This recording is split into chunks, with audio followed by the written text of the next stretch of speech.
भगवान श्री राम अश्वमेध यज्ञ करना चाहते थे तब उनका अश्व लवकुश के पास आता है, उसे वह बांध लेते। तब श्री राम के साथ का संवाद हम आपके सामने प्रस्तुत करेंगे।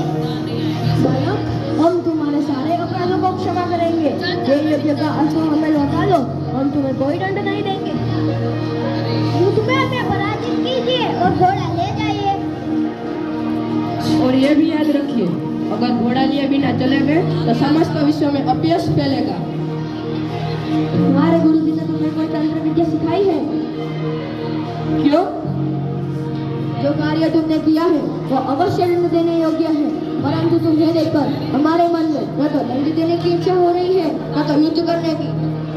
मैं यही सोच रहा हूँ कि आप किसी मोहिनी मंत्र का जाप कर रहे हो। महाराज राम, इस तरह मंत्र तंत्र का प्रयोग वीरों के लिए उचित नहीं है। यदि कर सकते हो तो एक सच्चे क्षत्रिय की भ्रांति व्यवहार कीजिए और हमें असली अस्त्र से पराजित कीजिए, भावना की मोहिनी से नहीं। बालक, हमें विवश मत करो। अब युद्ध भूमि में आए गए हो तो महाराज, अब एक ही मार्ग रह गया है, धनुष उठाइए। महाराज राम, क्षत्रिय केवल बातें नहीं करते, युद्ध करिए, युद्ध। उठाइए धनुष। महाराज राम, यदि आप क्षत्रिय हैं तो आप अपने पूर्वजों की आन है।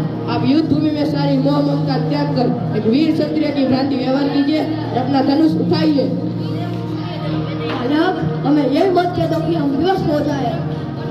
हे राम, आप क्या कर रहे हो? बालकों की बातों में आकर आप क्या नाटक कर रहे हो? प्रभु, आप राजा हो। ऋषि, ये बालक बहुत कठी है। बालक तो सत्य से महाराज, परंतु राजत्व में लव कुश ये हमारे राजा है, हम इनके राज्य में रहते हैं। राजा के सामने अस्त्र उठाना पाप है। आपने राजा का घोड़ा क्यों पकड़ा? दो कारणों से गुरुदेव। पहला कारण तो ये जो घोड़े के मस्तक पर स्वर्ण अक्षर में लिखा है, राज राजेश्वर छत्रपति महाराज श्री रामचंद्र के अश्वमेध यज्ञ का यह अश्व दिक दिगंतर में स्वतंत्र भ्रमण के लिए छोड़ा गया है। इनके सामने नतमस्तक होने वाले को महाराज श्री राम की शरण प्राप्त होगी। जो इसे पकड़ने का दुस्साहस करेगा उसे महाराज राम की सेना से युद्ध की चुनौती शिकार होगी। गुरुदेव, आप ही ने सिखाया है, सच्चा क्षत्रिय वही है तो युद्ध की ललकार सुनकर भाग न जाए, इसलिए हमने ये चुनौती स्वीकार कर ली। और दूसरा कारण, उस भैया को महाराज श्री राम से कुछ प्रश्न पूछने थे। मैंने सोचा हमारी भेंट महाराज श्री राम से नहीं हो सकती। यदि घोड़ा पकड़ने वो स्वयं आएंगे तब कुछ भैया कुछ प्रश्न भी पूछ लेंगे। पूछो, क्या प्रश्न पूछना चाहते हो? एक ही प्रश्न है। हमारे गुरुदेव कहते हैं कि आप मर्यादा पुरुषोत्तम हैं, परंतु ये कहाँ की मर्यादा है? जिस पत्नी जिसकी पवित्रता पर आप स्वयं विश्वास करते हैं, परंतु कुछ लोगों की निंदा के कारण त्याग कर दिया जाए और उसे वनवास के दुख भोगने पर विवश किया जाए, ये कौन सा धर्म है? धर्म एक साधारण मानव और एक राजा के धर्म में सिर्फ इतना ही अंतर है।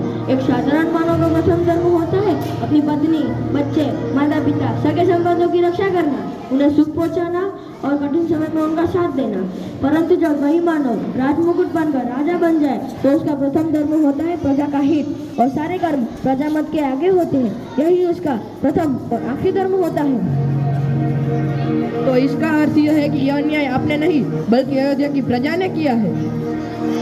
जो अयोध्या की प्रजा ने किया उसका उत्तर अयोध्या की प्रजा से ही मांगना चाहिए। कुछ लो, इस समय तुम दोनों ने राजा का घोड़ा पकड़कर अस्त्र उठाकर जो अवज्ञा की है उसके लिए तुम्हें क्षमा मांगनी चाहिए। जो राजा प्रजा के लिए पिता समान ही होता है। शास्त्र कहता है पिता ही सर्वभूतानां राजा भवति धर्मता, इसलिए तुम्हें पिता समान आज्ञा से क्षमा मांगकर यज्ञ तो घोड़ा लौटा देना। जो आज्ञा गुरुदेव। महाराज, हमने क्षत्रिय से जो आपकी अवज्ञा की है उसके लिए हम क्षमा चाहते हैं। यदि कोई दंड देना चाहते हो तो वह भी स्वीकार है। तुम दंड के अधिकारी नहीं हो। तुम्हारे जैसे वीर, गुणी, ज्ञानी बालक जिस राजा के राज्य में हो उन्हें होना चाहिए, पुरस्कार देना चाहिए। जब तुम्हारी शिक्षा पूर्ण हो जाए, यदि तुम्हारे गुरुजी या तुम्हारे माता पिता तुम्हें आज्ञा दे तो तुम्हारे लिए मेरे द्वार हमेशा खुले रहेंगे। उचित समय आने पर ये दोनों आपकी उदारता का अवश्य लाभ उठाएंगे। जैसे लव कुश ने अपनी गुरुजी की बात मानकर यज्ञ का अश्व श्री राम को लौटा दिया।